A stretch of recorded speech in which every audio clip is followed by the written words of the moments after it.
the idea of why was this company so amazingly successful.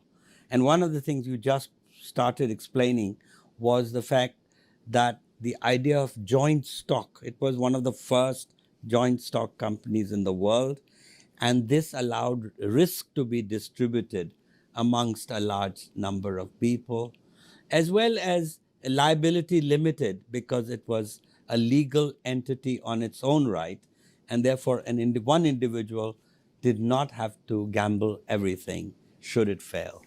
Absolutely. But we also have to factor in the fact that why did you need to pull in capital? Because capital was needed not just for trade, but also for fighting battles with European rivals, having gunships, which are expensive, creating settlements in the seaboards in unknown territories, which had to be defended. So conflicts. the need for guns and war was because of the rivalry between the European countries, not because the rest of the world was a hostile place, was it?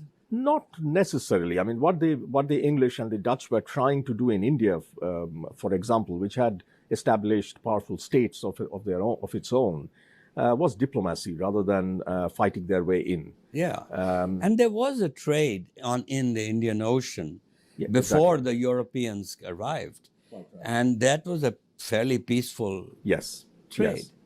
So the most wars, I mean, you are right. I mean, most battles, most wars happening on the Indian Ocean were between Europeans in the 1600s. Right, and particularly the Portuguese and absolutely in English when it came to India.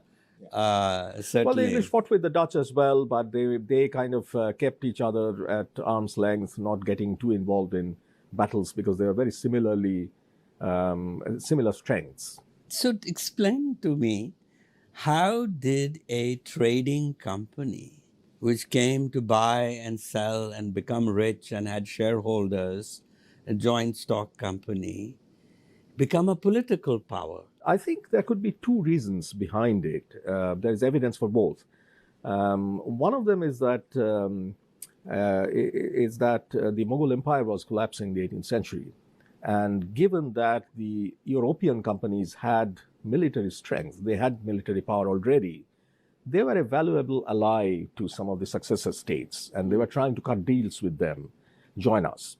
That's one way that a trading company could get involved. The other way, very different way, is that these companies ran their business on the basis of long-term contracts and very large-scale contracts.